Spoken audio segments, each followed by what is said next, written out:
Dali na naman ng pako ang gulong natin. Buti na lang may sealant tayo na nilagay.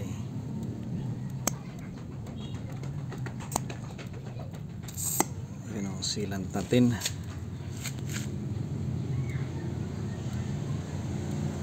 Tanggalin natin itong pako.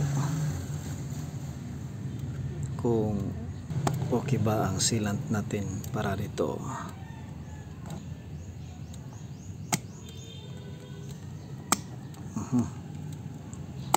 Masyadong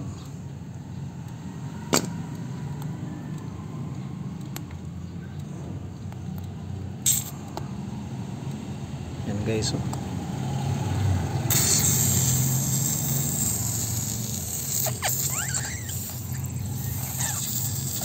Oh.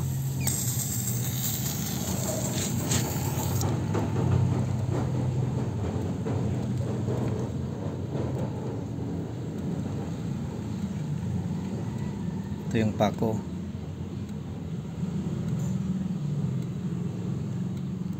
Ang taas.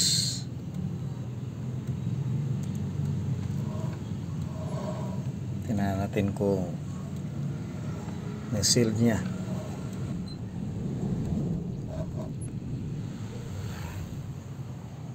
Buti na lang nakalagay tayo ng sealant sa ating gulong. Ayan ang pako.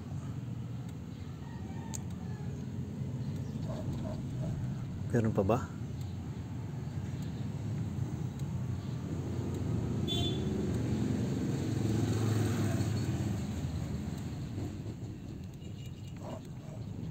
Ating ibaba para masil niya ang pako.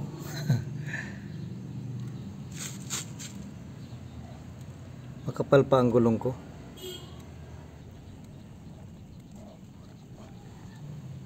Yan. Meron pa ba? Parang wala na. Lagyan natin ng tubig. Tingnan natin kung bumubula pa ba. Gamitan natin ng sponge. Ayan. Tingnan natin kung may bula.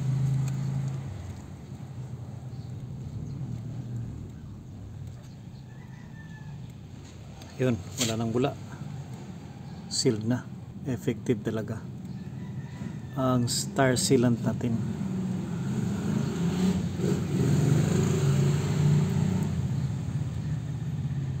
Ayan guys, effective na effective.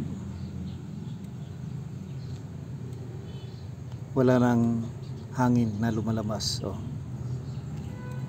Tingnan nyo, lagyan natin ng bubbles sa may butas banda. Wala na. Ang galing. Ang galing ng ating tire sealant. Effective. That's it.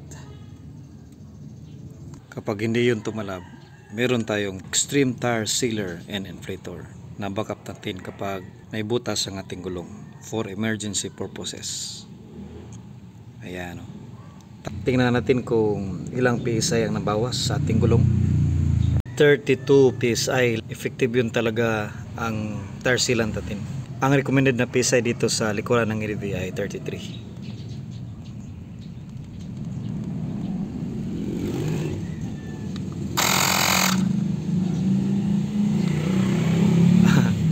Parang walang gaanong nabawas na hangin.